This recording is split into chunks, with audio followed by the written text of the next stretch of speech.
Recordando el terremoto de 1976, hoy se cumplen 49 años y conversamos con el cronista de la ciudad al respecto. Además, le contamos sobre los simulacros que tuvieron lugar este martes.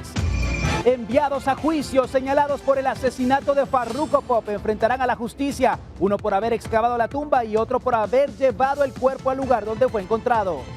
Investigación paranormal, un equipo de impacto directo se adentró a la medianoche en un cementerio de la zona 16 junto a un experto en busca de actividad sobrenatural. Clases de música por internet, un maestro encontró en la plataforma de videos YouTube el canal idóneo para que sus lecciones lleguen a más estudiantes. Más adelante le compartimos su historia.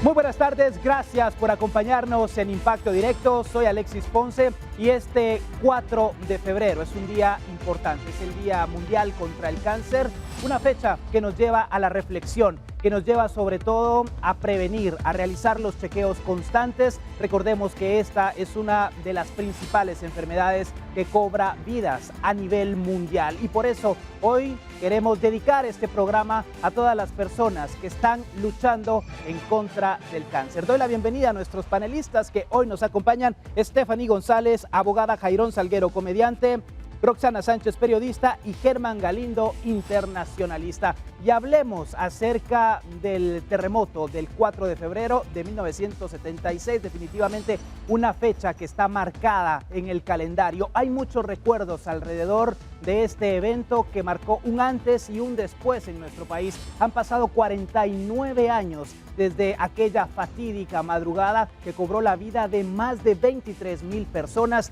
y la destrucción a nivel nacional. Nos acompaña Miguel Álvarez, cronista de la ciudad de Guatemala, para hablar sobre este tema. Don Miguel Álvarez, gracias por estar aquí en Impacto Directo. Buenas tardes, bienvenido. Muy buenas tardes.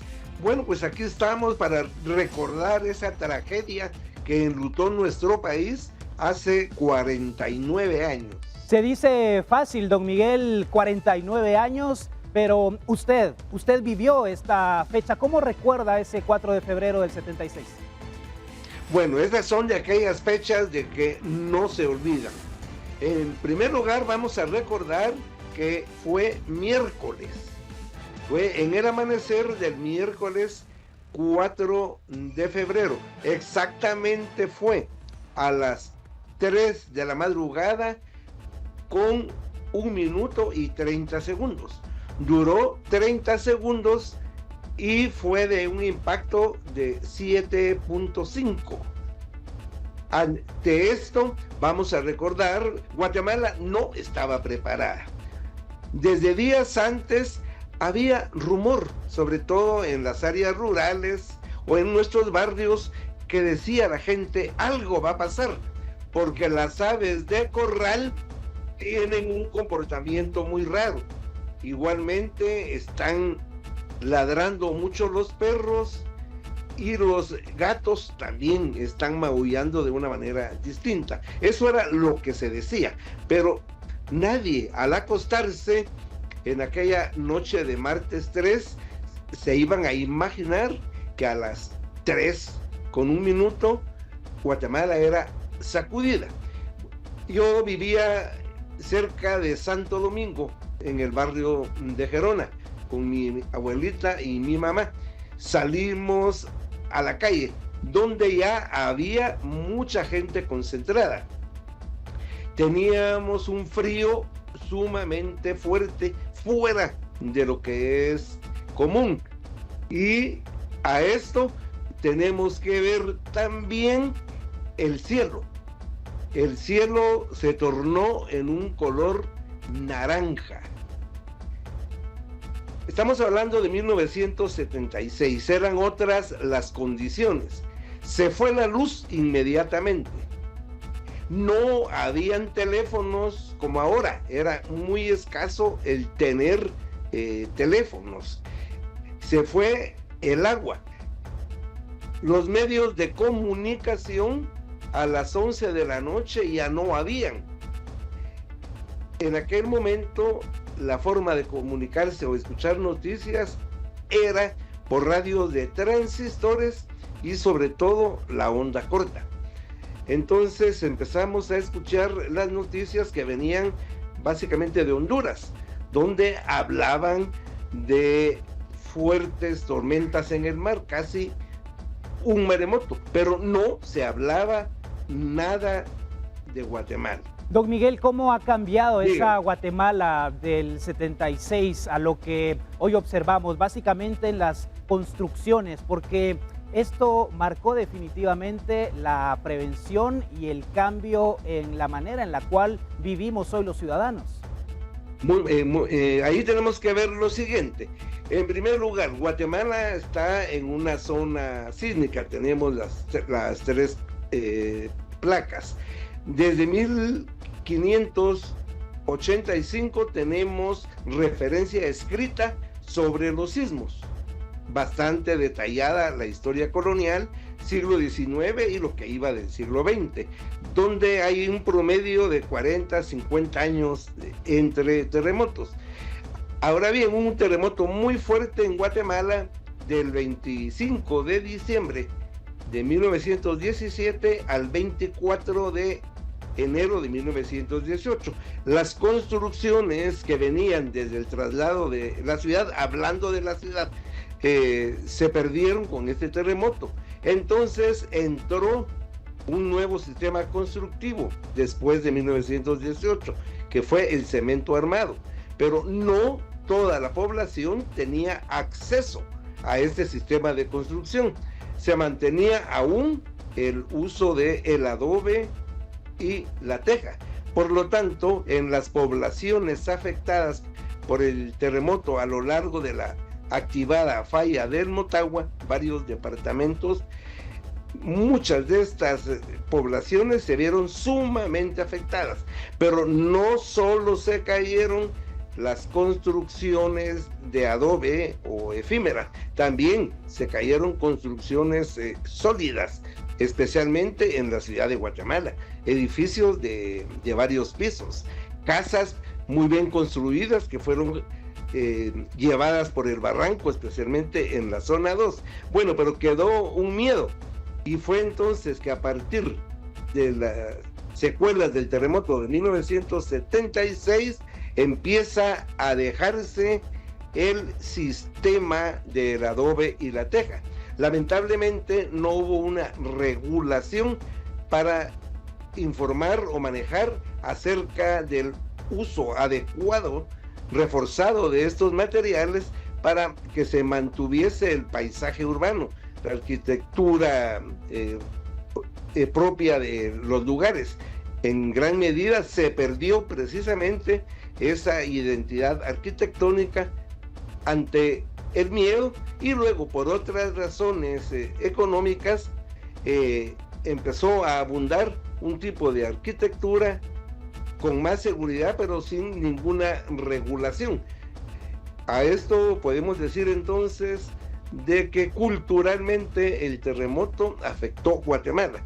No había hacia 1976 mayor rigor y conciencia en lo que era el patrimonio cultural.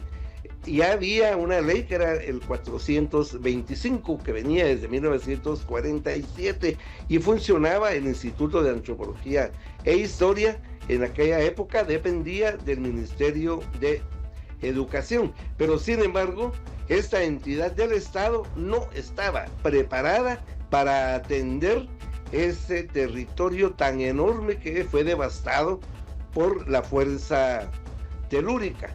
Entonces, así como empezaron las brigadas para atender humanitariamente, también dentro de el Estado y de la Universidad de San Carlos y otras universidades empieza a protegerse también la parte de la cultura, además de la parte humanitaria. A esto tenemos que ver dos aspectos en Guatemala, que fue la solidaridad nacional y extranjera y la dirección en aquel momento de la presidencia de la República a cargo del general Ángelo García. Claro, y es que ese ha sido uno de los puntos que se ha resaltado a lo largo de la historia, la solidaridad, la empatía, esas buenas vibras que contagiaron a los guatemaltecos. Don Miguel, gracias por acompañarnos aquí en Impacto Directo, por platicar con nosotros y compartir parte de la historia. Es importante el conocer la prevención y por eso hoy se realizó un macro simulacro. Más adelante le estaremos presentando detalles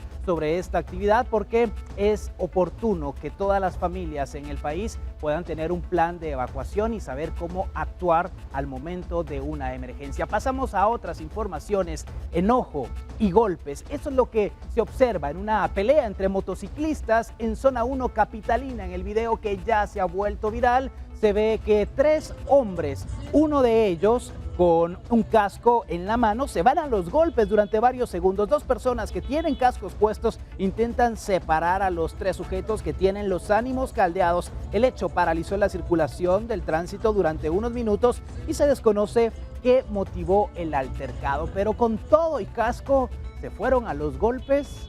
¿Qué pasaría acá? ¿Qué los motivó a pelear así, Estefanía? Mira, no sabemos, posiblemente hubo un percance entre ellos, hubo un choque o simplemente una mirada o una palabra, porque a veces las personas no están de buen ánimo, ¿verdad? Y con una palabra lastimosamente ya se encienden. Con mecha corta. Exacto, aunque hemos hablado aquí muchísimas veces que la violencia no es la solución a ningún problema. Además, el tráfico en nuestro país está cada día peor. Y ellos, en lugar de solucionar un problema, hicieron más grande el problema y más grande el tráfico. ¿Y no se soluciona nada con palabras a los cascazos ahora? ¿Sería así, Jairo? A puro casco. A puro casco limpio. En Guatemala tenemos el problema de que primero cualquiera compra una moto, bueno, no cualquiera, por lo menos el que tenga sus 10,000 pesos para comprar una moto, pero nunca tiene licencia. ¿Sí? Cada vez que hacen un retén, el 70% de los motoristas no tienen licencia, es decir, no saben, o sea, andan sin permiso. Y luego no tenemos educación vial. Entonces, y con este tráfico que vivimos en la ciudad de Guatemala, que cualquier cosita altera los ánimos, alguien pasa por ahí una mala mirada y ¿qué me miras? ¿Y qué me miras? Y pingui, pingui, pingui, pingui. Entonces, es parte del quehacer diario de nuestra ciudad. Es parte de ese paisaje de lo pintoresco que sucede muchas veces en las calles de la ciudad. Y vamos ahora a platicar de otros temas, y es que Carlos Roberto López y Marcos Daniel Zunún deberán enfrentar juicio por asesinato en grado de complicidad. Así lo resolvió la jueza Aurora Gutiérrez a cargo del Juzgado Octavo Penal. Según la tesis del Ministerio Público, ambos tuvieron una participación en el crimen contra Jorge Sebastián Pop, conocido como Farruko Pop. Según las pesquisas, Carlos Roberto López Ortiz habría llevado una pala y una piocha utilizadas para excavar en el patio donde fue encontrado el cuerpo de Farruko, mientras que Marcos Daniel Zunún habría participado llevando el cuerpo de la vivienda donde ocurrió el crimen hacia la vivienda donde fue enterrado. El próximo 6 de febrero se realizará la audiencia de ofrecimiento de pruebas, donde además se designará al tribunal que estará a cargo de este debate. Y mucha información ha surgido en estas últimas horas relacionada con el caso de Farruko Pop, y sigue la incógnita: ¿quién ordenó el crimen de Farruko Pop? Porque ellos son cómplices de esta muerte, Roxana. Sí, exacto. Mira, eso es lo más preocupante, ¿verdad? Yo creo que estos jóvenes, pues, al ser cómplices del asesinato de una persona, pues cargarán con su culpa, y deberán pagarla, ¿verdad? Conforme a la ley lo establezca el juzgado. Pero eso sería el ánimo que yo les diría si estos jóvenes, ya que hace unas semanas, me acuerdo que dijeron que nos estaban viendo por televisión en las cárceles, sería bueno tener un arrepentimiento genuino y que pudieran realmente confesar, porque tarde o temprano van a rendir cuentas ante el juez más justo que existe, y ahí ya no va a haber escape, ya la condena es segura. Pero acá, Germán, ¿qué tan factible es que ellos puedan delatar a los autores intelectuales del crimen? La verdad es que lo veo muy difícil. Recordemos que muchos de estos crímenes son como medallas de honor para este tipo de personas que están metidas en estas maras, en estos grupos de delincuentes. El cometer delitos de alto impacto podría ser considerado como algo para ellos, algo de darse a conocer, no sé. Independientemente de esto, recordemos también que en el momento en el que están las primeras horas después de la muerte de Farruko Pop, los mismos líderes de las pandillas salieron a decir ellos mismos con toda la tranquilidad del mundo, nosotros no lo ordenamos, vamos a averiguar quién lo hizo. Luego encontraron los cuerpos de 2 personas que supuestamente habían estado implicados, un hombre y una mujer, ambos menores de edad, si no estoy mal, que habían estado implicados y todo iba coordinado o iba de acuerdo a los rumores que se escuchaban de que Farruko Pop había intentado pues salir con la novia de una persona que pertenecía a uno de estos grupos, etcétera. Más allá del crimen y de lo que estamos hablando, a mí también me gustaría hacer un comentario sobre el juicio y el proceso judicial que se está llevando a cabo, la rapidez con la que ayer estábamos hablando de que estaban llegando a la corte y estaban presentándose. Hoy ya estamos hablando de que van a ser ligados a un juicio y que sí se les puede abrir un expediente y etcétera, etcétera, se les va a hacer justicia, entre comillas, ¿verdad? Precisamente, ¿es esto por lo mediático que ha sido el caso o es esto porque se está haciendo bien? Porque me hace sentir bien que se esté llevando a cabo y que con tanta rapidez. Pero ¿es así con todos o es así porque era Farruko Pop? Si eran o no chivos expiatorios también en este caso de Farruko. Dejamos por un lado toda esta información viral para hablar de lo siguiente. Esta tarde se tiene prevista una cena informal entre el presidente Bernardo Arévalo y el secretario de Estado de los Estados Unidos, Marco Rubio. Hoy podrían discutirse temas de interés para Guatemala. Leslie Sánchez, quien nos amplía los detalles en el siguiente enlace. Hola Leslie, buenas noches. Hola, buenas noches, qué gusto poderte saludar y por supuesto a todas las personas que nos ven a través de Impacto Directo. En efecto, nosotros nos encontramos en el Callejón Manchén, en donde en pocos minutos se espera que inicie esta cena por parte del presidente Bernardo Arévalo y el secretario de Estado de los Estados Unidos, Marco Rubio. Creo que ustedes puedan ver la seguridad que hay alrededor del Palacio Nacional y de Casa Presidencial, justamente debido a esta visita que se tiene del funcionario de los Estados Unidos, del gobierno de Donald Trump. ¿Y por qué es tan importante o por qué llama tanto la atención? Y es que se van a abordar diferentes temas que afectan a todos los guatemaltecos, sobre todo por las promesas de campaña que hizo el presidente Trump antes de tomar el poder, y una de ellas era precisamente las deportaciones masivas que estarían afectando a países como Guatemala, El Salvador, Honduras y Nicaragua. De hecho, hoy en el Congreso se hablaba que uno de los temas que se van a tratar de negociar con las autoridades de Estados Unidos es que puedan haber visas de trabajo temporal. Estas visas de trabajo son las que se dan a diferentes guatemaltecos que buscan ir hacia los Estados Unidos y esperan una opción laboral allá. Generalmente se dan en ámbitos como agricultura, jardinería o carpintería, o también incluso el que tiene que ver con la construcción. Este sería uno de los puntos torales que se podrían abordar en esta reunión, además de la cooperación que da los Estados Unidos hacia los diferentes proyectos que tiene con Guatemala. Por ejemplo, pues USAID era una de las agencias de cooperación para el desarrollo de los Estados Unidos que daba, o que hasta este momento tenía al menos 700 millones de quetzales invertidos en Guatemala en diferentes proyectos relacionados a seguridad, a combate al crimen organizado, como el narcotráfico, como la trata de personas, así como apoyo a los agricultores. En este momento, hasta ahora, tenemos conocimiento que aún no ha entrado la comitiva del secretario de Estado, Marco Rubio, quien se encuentra hospedado en un hotel de zona 10, pero será aquí en Casa Presidencial en donde se tendrá esta reunión informal, y posteriormente mañana será una reunión más protocolaria en donde después se dará una conferencia de prensa hacia los medios nacionales e internacionales. Pero por supuesto todos los detalles usted lo verá a través de Noticiero Guatevisión, y es con ello que regreso contigo con imágenes de Daniel Samayoa. Reportó Leslie Sánchez.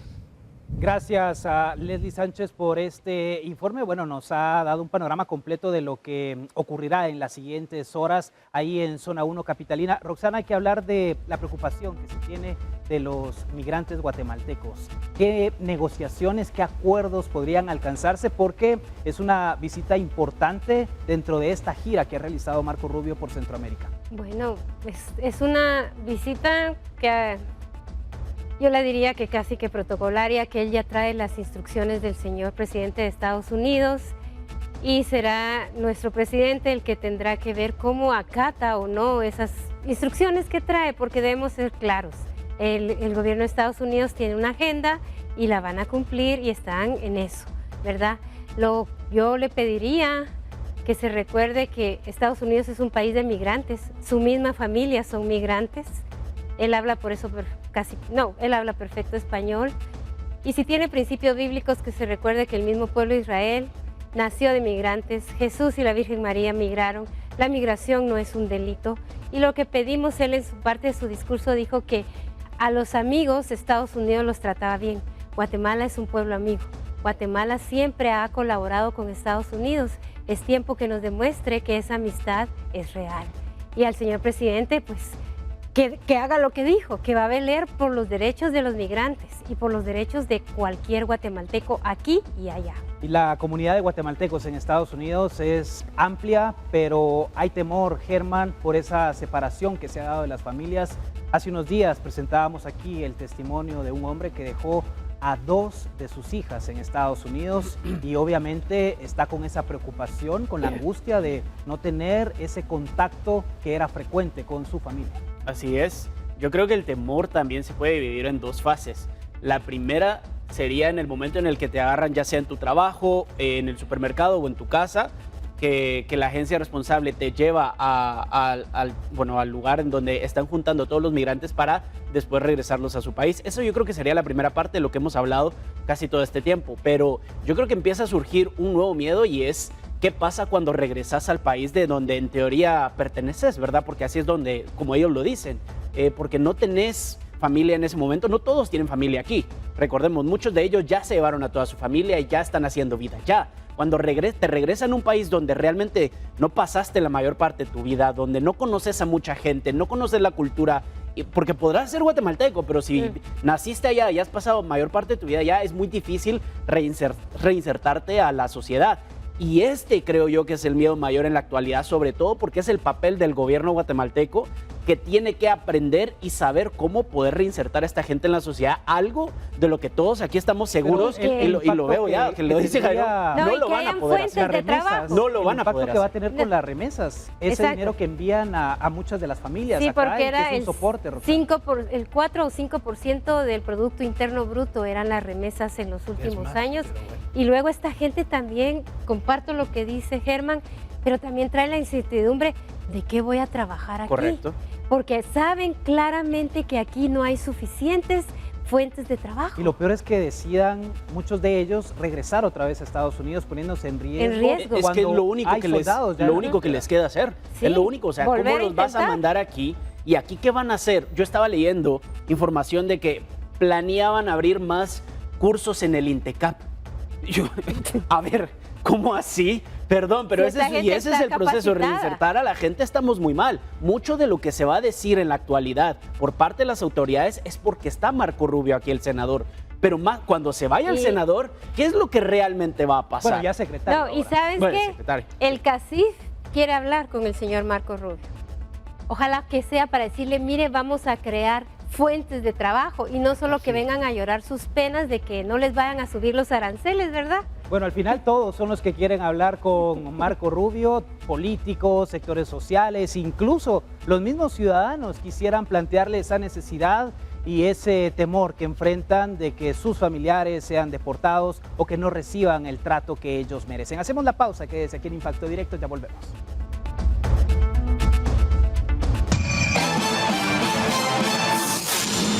Mucho se habla que los cementerios son nuestra última morada, pero también se detallan que suelen existir la presencia de quienes vienen del más allá. Por ello, acompañamos al investigador paranormal Wally Duarte buscando saber y entender qué es lo que pasa en estos lugares en realidad o por si lo contrario son solo cuentos. Veamos.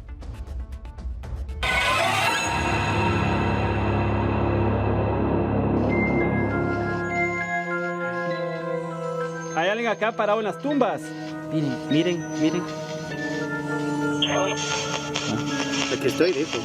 Algo así, ¿ah? Hola, niña. Han dicho anécdotas de que sí asustan. Buscando desentrañar si estas historias tienen algún fundamento o si son solo fruto de la imaginación de quienes visitan o cuidan el Camposanto, nos adentramos en un terreno cargado de misterio y leyendas dentro del cementerio de Santa Rosita, ubicado en la zona 16 de Guatemala. Yo vi a las 12 en punto del día, vi a los niños jugando. ¿Vieron? En lo que me bajé de una escalera, cuando fui a ver, ya no había ninguno. Como me salieron los niños y yo sí me asusté porque ya me habían contado esa historia, entonces decidí seguirlos, ¿verdad? Ustedes, pero se fueron para el barranco. Yo, antes de entrar aquí, me encomiendo a Dios.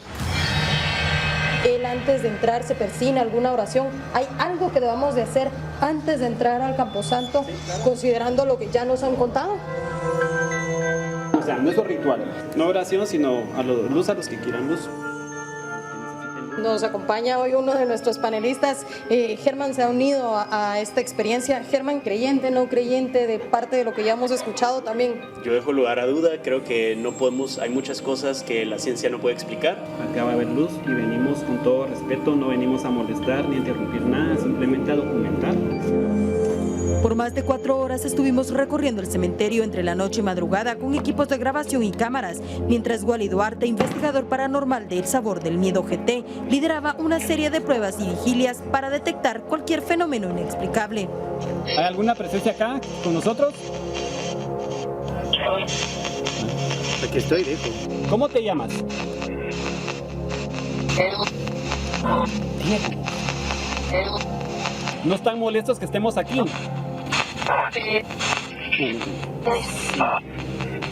¿Qué podemos hacer para no molestarlos? ¿Nos dan permiso para seguir investigando? Sí. Se escuchaban bastantes voces y es interesante porque son voces diferentes. Entonces, realmente ahorita no sé qué pensar, no tengo palabras y sigamos, nos dieron permiso. Miren. 2. Hay alguien acá parado en las tumbas. Miren. ¿Cuántos que hay aquí con nosotros? Dijeron 5. ¿Cuántos hay? 3. Está bailando. ¿Alguien acá con nosotros? Jefe, quiere caminar para allá, por favor. Ahí donde están aquellas lápidas. ¿Yo? Sí, por favor. No va a detectar a él. Acérquese, ahí está. Véngase un poco más. Ahí. Tengo que ver si está alguien a la par suya. Ve, es que aquí hay algo. Ve. ¿Están viendo? Sí. Caballos. 2.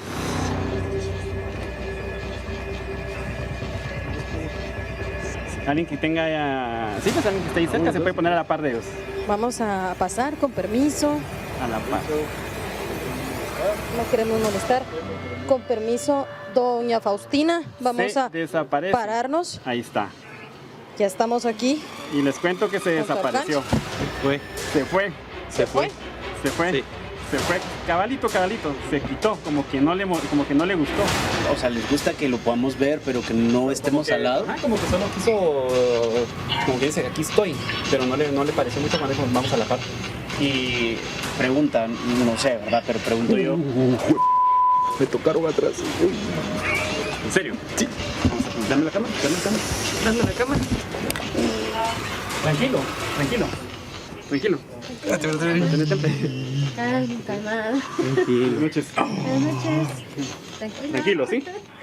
Buenas noches. Pico eso, no. ¿Alguien que agredió a mi amigo acá? Contame, ¿qué sentiste? Estabas grabando con la cámara y de hecho has estado grabando todo este tiempo, ¿no sentiste nada? Mira, espérate. O sea, literalmente me jalaron esto para atrás. O sea, esto me lo jalaron así. ¿Pero sentiste como una mano? ¿Sentiste? No, ¿Qué sentiste? Espérate. Solo sentí el jalón, como que me hicieron así. ¿En qué momento fue? ¿Dijiste algo? ¿Hiciste algo? No, o sea, solo volteé para encuadrarlos a ustedes y realmente, o sea, me jalaron. O sea, esto de acá, de arnés. Ya cuando es agresión, ya nos están advirtiendo algo, la verdad. ¿Cómo ha sido? Creo que ya después de una hora sí puedo decir que hemos percibido mucha actividad de diferentes tipos, tanto en audio como visual a través de las herramientas y los recursos que usa Wally. ¿Cuál es esa hora en la que suelen haber más manifestaciones? Sí, claro. Para los eventos paranormales no hay hora. Obvio que no, pero muchos dicen, pues en los mitos, en las creencias, que las 12 de la medianoche tampoco. La mera hora 3 de la mañana. Que es la hora muerta, entonces es la hora adversa, pues, la hora de los demonios. Ya estamos cerca de la medianoche. Hola, niña. Lo que vimos fueron siluetas en el Ghost, en el Kinect, psicofonías bien claras, como todos ustedes vieron. Y la agresión de Carlos, que fue muy impactante. y como 4 cosas. La piedra que le tiraron. ¿Esto es normal, lo que hoy hemos visto? De agresiones es muy, o sea, es contado. Más que todo solo psicofonía, siluetas con ghost. Un cementerio de personas que mueren por muerte natural y personas que han sido asesinadas o un accidente de tránsito. Entonces esas energías quedan como, por decirlo así, queriendo trascender. Cuando va a ir a un cementerio, sabe a lo que va y uno está jugando con fuego. Por favor, entender y dejar la mente abierta, porque hay cosas que no porque no las entendamos o porque no nos hayan pasado quiere decir que no sea cierto. A algunos tenemos y siempre tratamos de buscar la explicación y me parece excelente descartar escenarios, pero simplemente hay cosas que aún astrofísicos y científicos todavía no entienden del mundo. Esto es parte de lo que hemos documentado con imágenes de Carlos Ochoa, reportó Andrea Domínguez. Bueno, y desde acá me están sudando las manos, nerviosismo. La verdad que son imágenes impactantes, pero nos acompañan los periodistas que estuvieron en esta cobertura. También está Germán Galindo, que acompañó a Andrea Domínguez y a Carlos Ochoa. Hola Andrea, Carlos, bienvenidos a Impacto Directo. Quiero empezar contigo, Carlos. ¿Qué fue lo que ocurrió en ese momento? ¿Te tocaron? ¿Qué sentiste? Porque en las imágenes se te observa asustado. Sí, fíjate que se ve, se escucha en el audio que dicen que son 5 los que están ahí. Entonces yo lo que traté de hacer fue ver a mi alrededor y casualmente en unas tumbas se veían 5. Entonces al momento de que yo encuadré, vi que eran los 5, Andrea me hizo señas de que los encuadrara a ellos porque ellos iban a hablar. Al momento que paneé y abrí la toma, solo sentí que me jalaron el cordón del arnés.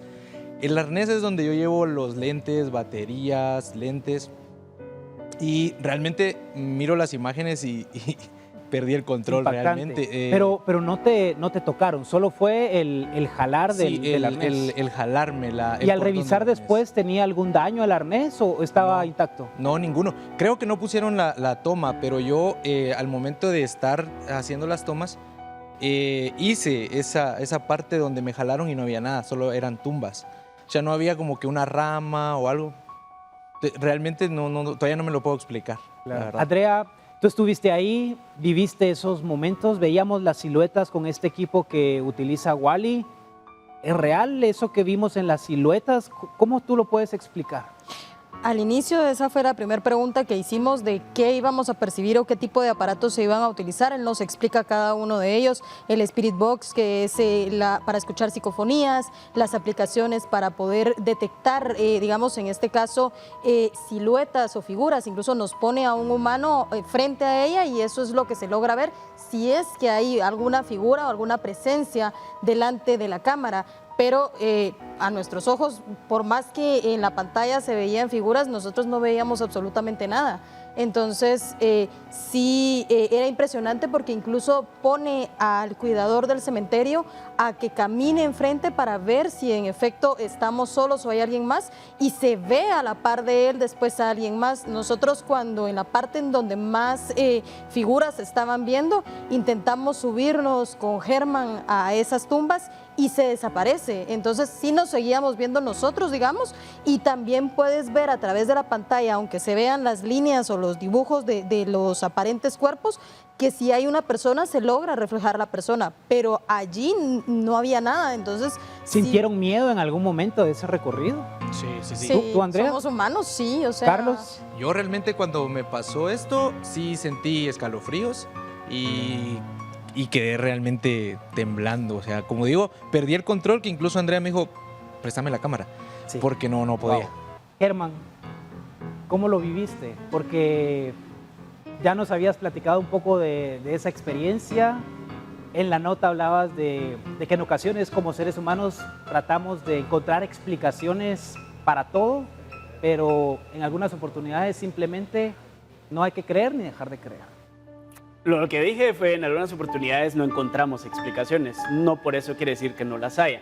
Lo primero que quiero decir al hablar de la experiencia es agradecer a Wally porque nos haya acompañado y nos haya compartido, porque él vive mucho de esto y sabe muchísimo. Y se nota que sabe muchísimo, iba muy bien preparado y nosotros íbamos muy bien cuidados. Eso es lo primero. Dejando eso a un lado, sí puedo decir que yo llegué con mente abierta. Yo soy una persona que no es que sea escéptica, porque hay cosas que no sabemos y si me demostras que existen y lo estoy viendo, pues ¿qué puedo decirte? Pero sí descarto muchos escenarios o busco descartar explicaciones antes de decir aquí hay un fantasma. Lo de Carlos, que lo toman del arnés, ¿tiene una explicación? Entramos y desde que entramos, pues íbamos con esta vibra de qué va a pasar, qué hay. O sea, justo en los cementerios da más miedo que te asalten a que te aparezca un fantasma. Ese era mi miedo. Y todo iba muy tranquilo hasta que Carlos pega un grito.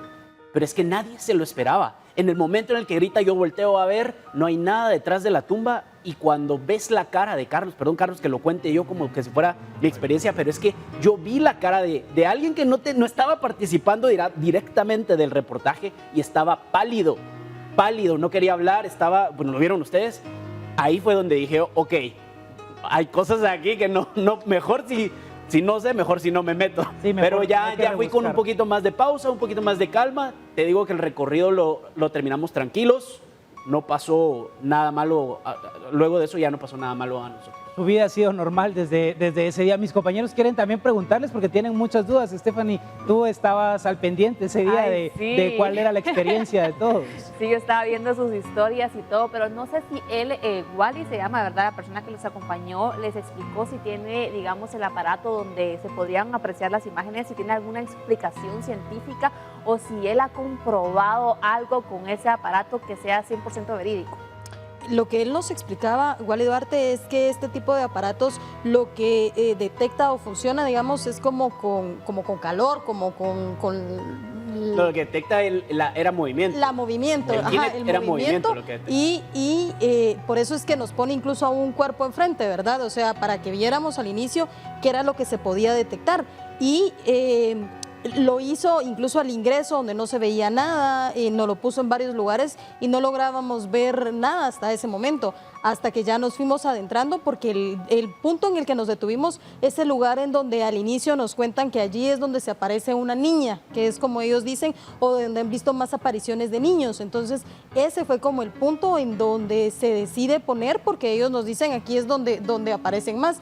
Y además él utiliza un aparato que sirve para medir, digamos, que verde no hay nada y si va cambiando son ondas de radio. Exactamente, según va cambiando, ya eso sube y allí es donde empieza a subir. Igual no nos dejarán mentir las psicofonías. O sea, para mí realmente en donde más miedo me dio incluso fue escuchar las psicofonías, las respuestas. Eso fue porque habían cosas claves o nombres que se escuchaban y un montón de voces desde mujeres, hombres, niños. Y entonces, ¿cómo explicar eso? Sí, es que es difícil, Jairón, explicar esas cosas. Las visitas a los cementerios suelen terminar así. Cuando hicimos la película El Capitán Orellana, parte de la película la grabábamos en el cementerio de Puerto Barrios.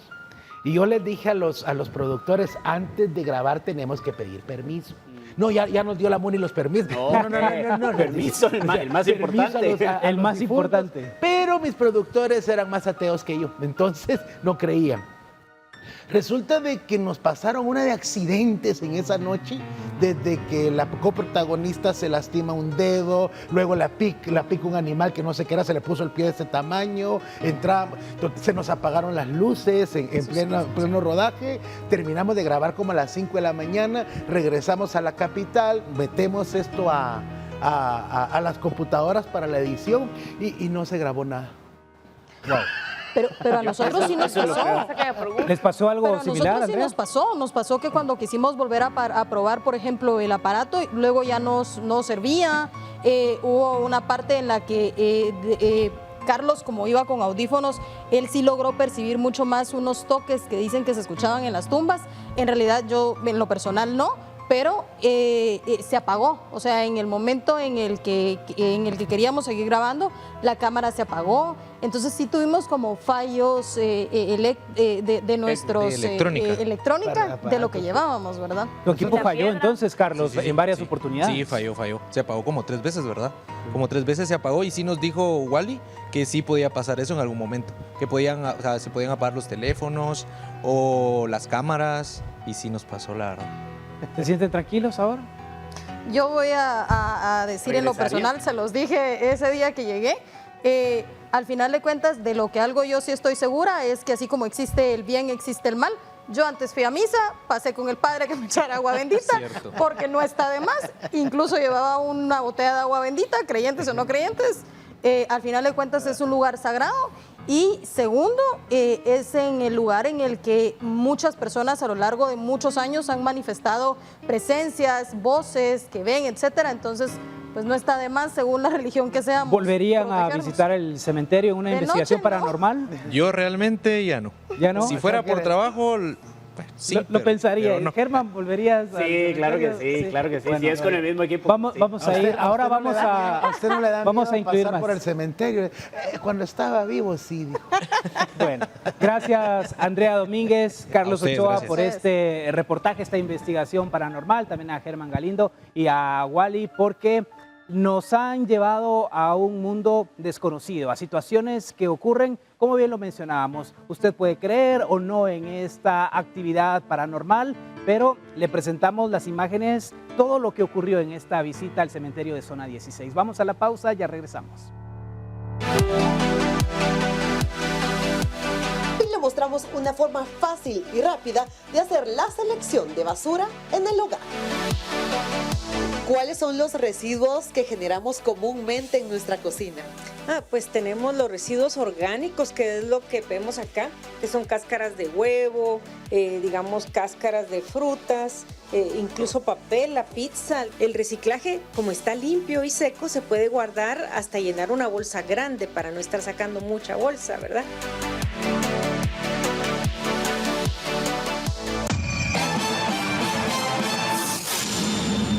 Y las clases ya iniciaron para el sector privado y están por iniciar para el sector público. Y una alternativa para que los niños refuercen sus cursos es aprovechar las plataformas digitales gratuitas. Hoy conocimos a un profesor que imparte clases de música en YouTube y tiene casi 300,000 alumnos en esta plataforma.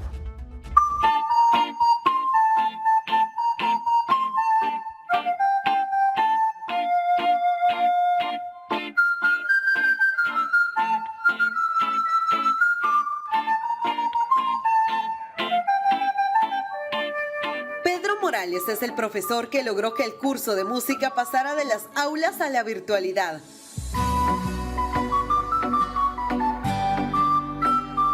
A veces yo digo, ¿realmente vale la pena? Y sí, sí vale la pena. Y me dicen, mire, profe, gracias a usted saqué 100 en música. Otros me dicen, le entiendo más a usted que a mi profesor de música, y otro tipo de comentarios. Pero hay otros que sí me han tocado mucho. Y así, cada uno de los 298,000 alumnos virtuales de Pedro tienen algo que agradecer, ya que este profesor se toma horas para descifrar melodías y enseñarlas en YouTube. Al principio sí me tardaba una semana por melodía. Luego de 1000 videos, ahora ya me tardo de 1 a 2 horas. Aún así sea la sugerencia de reggaetón más complicada que exista, ¿verdad?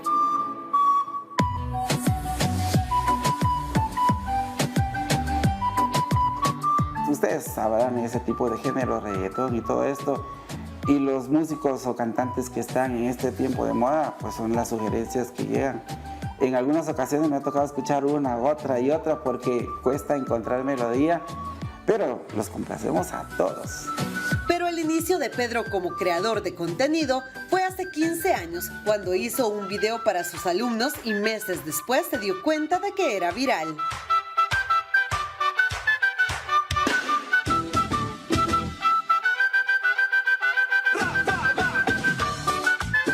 Por este video que se volvió viral, yo ni siquiera lo sabía, luego empezaron a llegar sugerencias de los seguidores que tampoco sabía yo no sabía que eran seguidores, yo no sabía que era canal de YouTube, yo no sabía nada de esto. Y a partir de ahí, más comentarios, más sugerencias hasta la actualidad. Ahora, con casi 300,000 seguidores desde México, Europa y Norteamérica, Pedro ya cuenta con su primer reconocimiento de plata, gracias al contenido que comparte. En YouTube, por ejemplo, yo ya tengo lo que es el reconocimiento que le llaman placa de plata, el reconocimiento que dan cuando uno llega a los 100,000 seguidores, y ahora pues estamos trabajando duro para el 1,000,000, que muchos dicen, 1,000,000 ya con este tipo de contenido tal vez ya es algo más complicado, pero no, si llegamos a los 100,000 podemos llegar al 1,000,000 también. Entre sus seguidores, Pedro guarda historias que le llenan el corazón, como el de Estrella Hernández, una niña mexicana con discapacidad visual que se convirtió en su alumna virtual.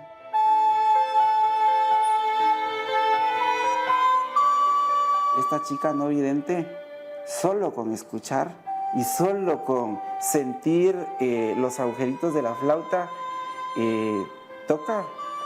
toca mejor que el profesor Pedro Morales. Pero a lo que voy yo de esto es de que podemos inspirar a otros con esto. Y muchas veces creemos que lo que estamos haciendo tal vez no vale la pena, pero sí. Y si uno lo comparte, mejor.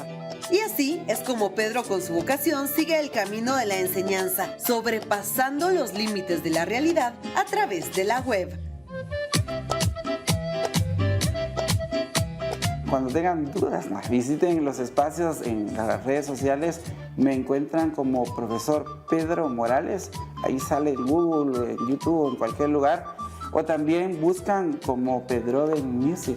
Y pues miran mi foto, miran esta playera y sabrán que ahí van a encontrar contenido del que ustedes quieran para poder aprender.